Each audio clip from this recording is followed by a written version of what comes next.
Mesyuarat bersetuju menerima titah ke bawah duli Yang Maha Mulia Seri Paduka Baginda Tuan Agong supaya semua masjid, surau Jumaat dan surau-surau terpilih boleh mendirikan solat Jumaat bermula esoklah hari Jumaat. Solat berjemaah setiap waktu juga terpakai selepas daripada solat Jumaat itulah, termasuk solat tarawih dan solat sunat hari raya Aidilfitri.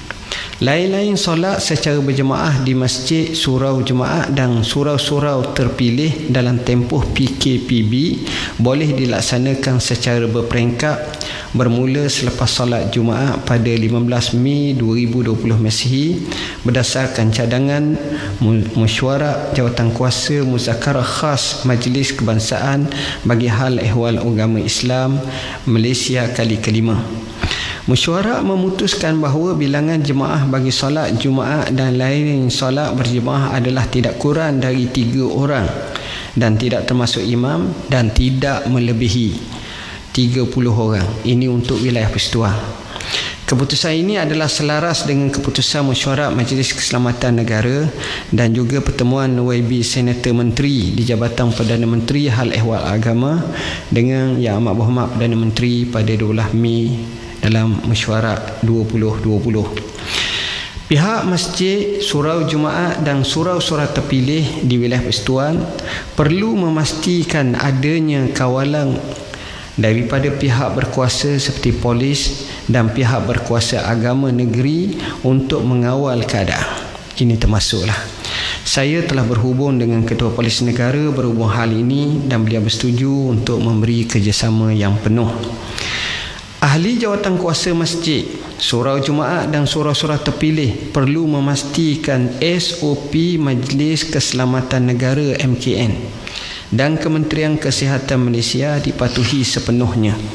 Saya dimaklumkan bahawa Jabatan Agama Islam Wilayah Persekutuan Jawi akan mengeluarkan garis panduan yang lebih terperinci untuk makluman pihak Jawatankuasa Karyah Masjid, surau Jumaat dan surau-surau terpilih serta umat Islam di wilayah Persekutuan.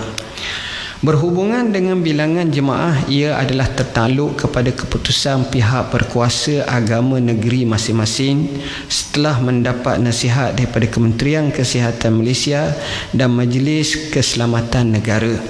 Saya ingin bersama-sama mengingatkan kepada umat Islam di wilayah Persekutuan dan negeri-negeri yang telah memperolehi kebenaran pelaksanaan salat Jumaat, salat jemaah, salat sunat hari raya Aidilfitri, antara lain melaksanakan penjarakan sosial di dalam dan di luar masjid.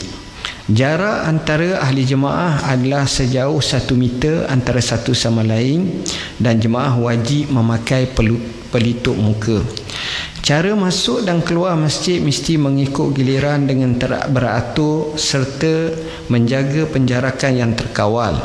Jemaah yang mengidap penyakit kronik dan warga emas yang berumur 70 tahun ke atas dan kanak-kanak di bawah umur 15 tahun tidak dibenarkan hadir berjemaah di masjid.